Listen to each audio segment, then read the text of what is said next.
Hi, may peace and blessings be with you.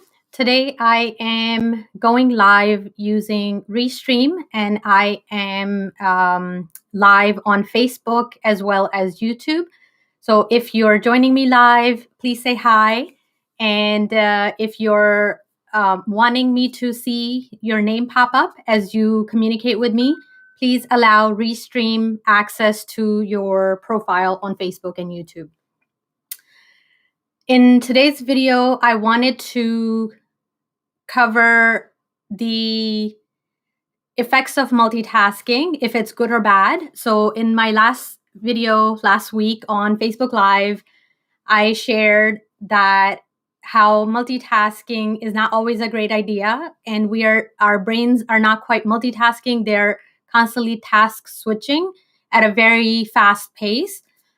So it feels like we're doing two things at the same time, but it's really, our brain is still processing one thing at a time and prioritizing and switching between tasks.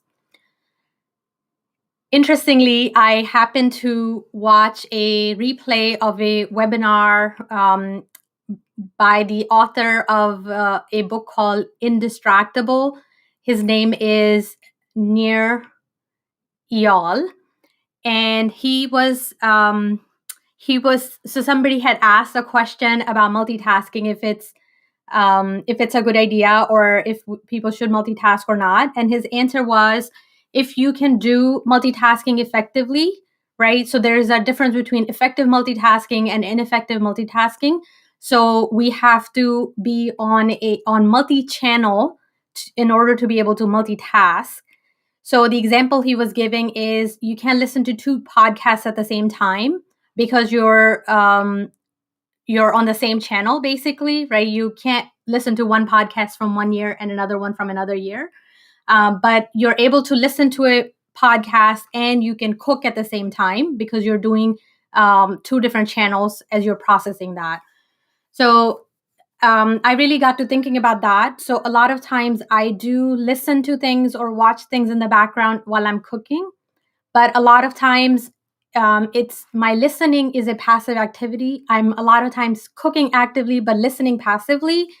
And every once in a while, if I want to really pay attention to something I'm listening to, I'm able to tune in to that. But at the same time, I see that I stop focusing or stop paying attention to my cooking. So whatever happens in that moment, in that few seconds, I miss that with my cooking. So I think same is true when we're interacting with other people while we're trying to multitask. So an example that we see over and over, and I'm certainly guilty of that, is if we're on our phones or on our devices and our children stop by and they want to talk to us or they want to quickly show us something, and we tell them, just wait a minute, just hold on a minute, let me just finish reading whatever I'm reading, or let me just finish doing whatever I'm doing on my phone, and then I'll get back to you. And it's I want you to really think about it from the child's perspective, because when they're there, they really want your undivided attention. Sometimes we say, you can talk, I'm listening, but are we really listening? So many times we think that we are, but we're not really actively listening. So I think we really need to put our devices down when our little humans are trying to interact with us. So I really want to share this one tip that I read in one of the books, and for the life of me, I can't remember the name of it. When I remember that, I will definitely add a link to the book in the title or in the description of this video, so you're able to check that out. And because I read that years ago, and the advice in the book was that when your child comes over to show you something, right, a toy or something activity they're doing, they want only a few minutes of your time, but they want really your undivided attention. And if you're not able to give them that in that moment, the lesson they learn from that is that they're not important. And that is definitely not the message we want to send. So to us, it may be a toy, but to them, it's their whole world, especially if your kids are little.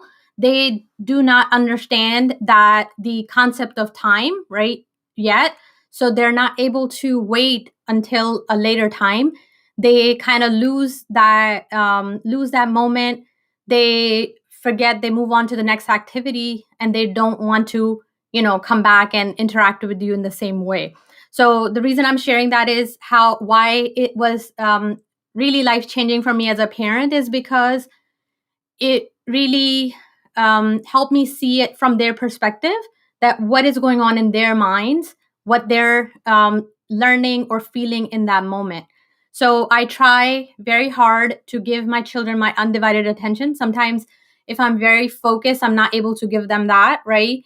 And sometimes if I'm in a meeting or something like that, it becomes very challenging to stop what I'm doing and actually listen to them. So I do have a couple of ideas for that I want to share. But before I go there, I want to just share that my younger son, he's 10 years old, and he comes over and he has a pile of toys almost like near my desk on the floor. And a lot of times he just wants to sit there and he just wants to play while I'm working. And sometimes he would just come over and he would want to show me something cool or whatever, which really literally takes only a few seconds. But if I'm able to give him that, he feels filled up. So he also, like older people, he also has a little love tank inside of him. And if that love tank feels filled up, then he's able to continue and he's able to enjoy, and he realizes and understands that he is very important to me. So I remember that one of the struggles I had was, especially when we, started working from home, everybody's trying to figure out, where to set up their desks and things like that.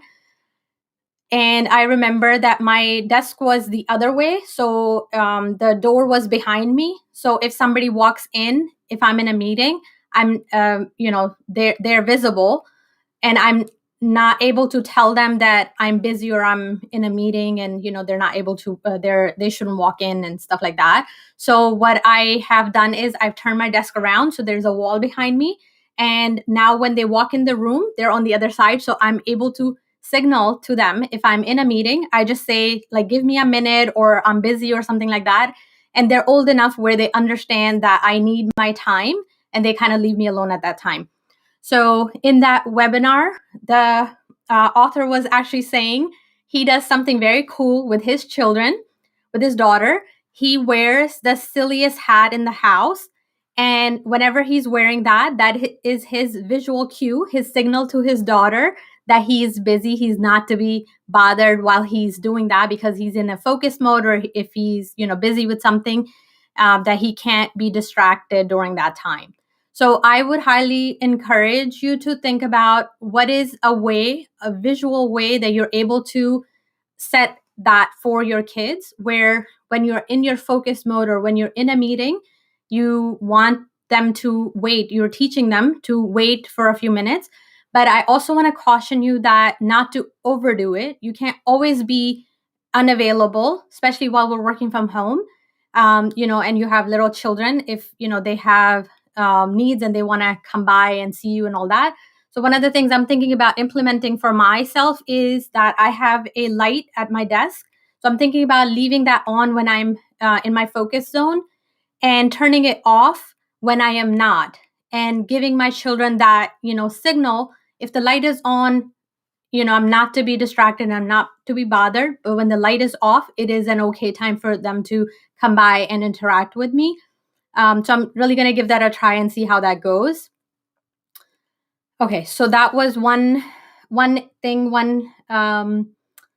tip I wanted to share when it comes to your children. So my next tip, very, very quickly, is related to your spouse. So my dear husband is not a man of many words, but whenever he's excited about something, right, he wants to share that with me, and he wants to kind of share it right in that moment and not wait until I'm finished with whatever I'm working on.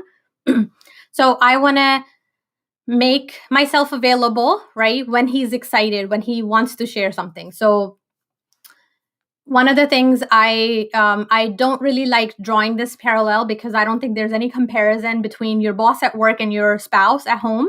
But I do want you to actually picture this or think about this with me for a second. So if you're in an office setting, when you're physically working from the office and you're focused on something, you're working on something, and your boss stops by, do you drop everything you're doing and actually listen to what your boss has to say? I think so, absolutely, right? Unless like you have a visual sign that says you're in your focus zone and you're not to be bothered unless it's an emergency kind of thing. So some people have implemented that very effectively. So I'm talking about other than that, while you're available and somebody stops by, you actually give them your undivided attention. So I want you to really do the same thing for your spouse at home. We talked about our children. Now we're talking about our spouses. We want to give our spouses our undivided attention when they're wanting to interact with us, because that is how you're making a connection in that moment while they're also excited. I want you to take it a step further. I want you to actually, when they walk in the door and they're about to interact with you, I want you to turn your body towards them. So that it also visually sends a signal that I am available. And, do give them your undivided attention. Put your devices down and, just pause with whatever you're working on and make a connection. And it will go a long way. That's how you build, this connection with your spouse over time. You continue to do this over and over. And sometimes when you are busy or that you're going to be busy, communicate that to your family. So every once in a while, when I have a very important meeting at work where I need internet bandwidth and I need no distractions and no sounds in the background, I do let them know that, from this time to this time, I am going to be busy and, just be mindful of that. And they're very respectful of that. So I feel like, I'm in a little bit of a different situation because my kids are older. So I'm able to, tell them that and they will honor that. But if you have younger kids, it becomes, more challenging. I totally get that. So you probably want to try maybe like a Pomodoro technique where you're available for a few minutes and then you're back in your focus zone. So the way the Pomodoro technique works is that you set a timer for 25 minutes and you are very focused on a task, whatever you're working on, for 25 minutes. And then when it's done, you take a 5-minute break. And then you come back and you do another 25 minutes and you take another 5-minute break. So that works really well, regardless if you have young children or not.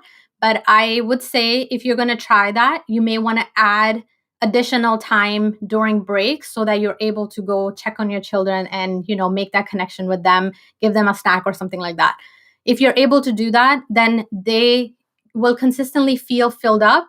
They will feel less and less the need to come and, bother you or disturb you while you're in your focus zone. So I hope that this was helpful. If you were tuning in for the first time, I am Timmy Mirza. I am an Agile certified practitioner. I help busy moms and busy professionals optimize their time and maximize their impact.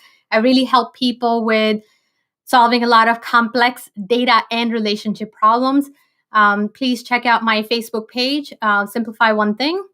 And I will see you next time on Saturday around 8 p.m. I was a few minutes late this evening because I was trying to figure out my tech issues with Restream. But I think all of those are figured out. So I should be here on time next Saturday.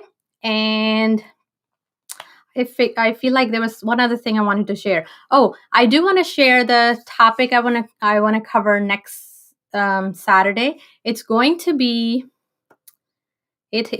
be about timeouts, the effect of timeouts on your children, if that's a good idea or not. So that's also a big lesson learned in life as a parent. So I would love to share that next Saturday. So I hope to see you there. Thank you. Bye.